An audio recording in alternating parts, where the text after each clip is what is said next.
Member from London West. Thank you, Speaker. My question is to the Premier. Speaker, on Friday, the Premier revealed that she asked former MPP Kim Crater to resign because of allegations of sexual harassment.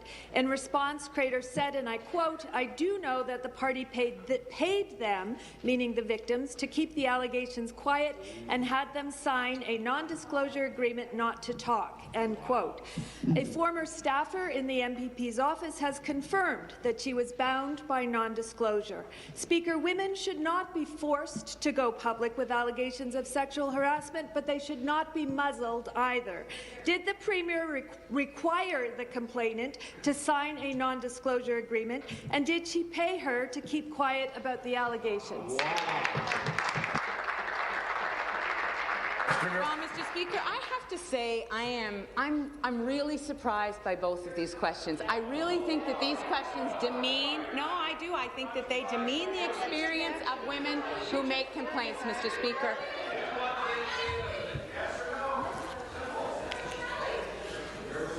Order, please.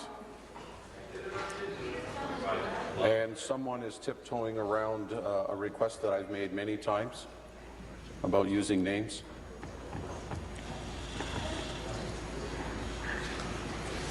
Thank you, Premier. Mr. Speaker, when a complainant suggests that a confidentiality agreement be part of a resolution, then of course we agree to that, Mr. Speaker. And I respect. The member from Renfrew, come to order. I respect that right of victims to ask for confidentiality, Mr. Speaker. I spoke out on Friday because one of the women in the member from Lanark, come to order. Came forward and spoke to the media, Mr. Speaker, and that is why I made the statement that I did. But otherwise, Mr. Speaker, I was respecting the agreement of confidentiality that was in place. Thank you. Supplementary. Thank you, Speaker. An editorial today rightly points out that secrecy about sexual violence and harassment does not serve the public good. Rather, it signals to victims that there is something to be ashamed of. Requiring victims to keep quiet, making them sign non-disclosure agreements and paying them for their silence does nothing to help survivors heal. Instead, it often protects perpetrators, and in this case, it prevents embarrassment to the Liberal Party. So again, to the Premier, were victims paid to keep quiet about allegations of sex? Stop the clock, please. Minister of Education, second time. Member from Durham, second time.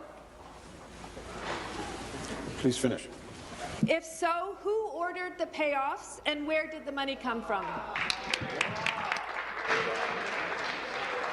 Mr. Speaker, the confidentiality agreements that were in place were mutually agreed upon, and I'm going to read from our policy, Mr. Speaker, because I don't know whether the opposition parties have workplace discrimination and harassment prevention policies that they operate by, Mr. Speaker, but I'm going to read from ours, the section on confidentiality, and it says, "This policy recognizes that it can be difficult for a complainant to bring forward a concern of discrimination or harassment. Individuals making complaint of discrimination or harassment are assured during that investigation and consideration of a complaint and following its resolution, all information relating to the complaint will remain confidential. However, both complainants and respondents must have access to sufficient information about the allegations and responses of other parties and witnesses to allow for a fair and effective participation in the resolution process." Answer. That's the process that we followed, Mr. Speaker, and I am not prepared to breach the confidentiality of victims and re-victimize them, Mr. Speaker. Thank you.